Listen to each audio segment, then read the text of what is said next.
et du Saint-Esprit. Amen. Ô viens, Esprit Saint, ouvre nos intelligences pour comprendre le message de l'Écriture sainte et le mettre en pratique. Amen. Évangile de Jésus-Christ selon saint Luc.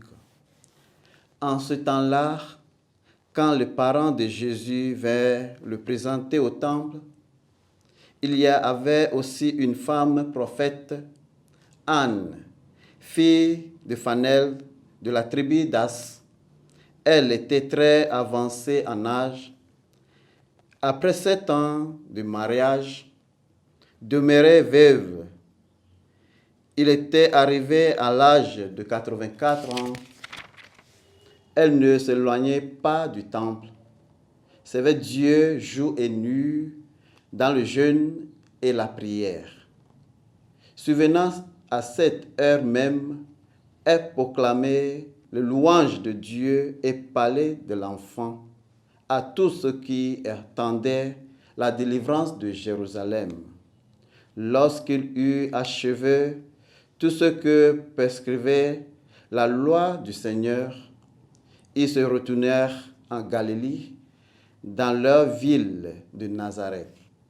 L'enfant, lui, grandissant et se fortifiait, rempli de sagesse, et la grâce de Dieu était sur lui. Acclamons la parole de Dieu. Bien-aimés du Seigneur, la saison de Noël célèbre la naissance d'un enfant, Jésus, mais l'Évangile exclut de nombreuses figures vénérables comme Simeon, Élisabeth, Zacharie et aujourd'hui Anne. Ces personnages nous rappellent la plénitude de la vie et de la sagesse qui enrichissent l'espérance humaine. L'Évangile parle d'Anne, qui a fait preuve de la fidélité et a consacré sa vie à Dieu.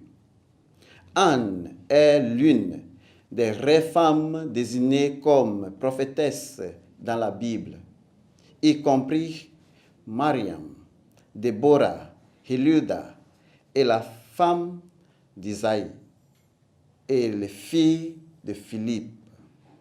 Elle était constante dans sa prière et de son jeûne, rappelant aux autres la rédemption de Dieu avait promis à Israël. La vie ne constante pas seulement à réussir, mais elle parle aussi de la fidélité à Dieu. Peu importe le chemin parcouru, n'oubliez pas de rendre grâce à Dieu et de rendre l'appareil en aider les autres. Anne nous enseigne à prier toujours et à ne pas perdre courage. L'espérance d'Anne en Dieu et ses promesses grandit avec l'âge.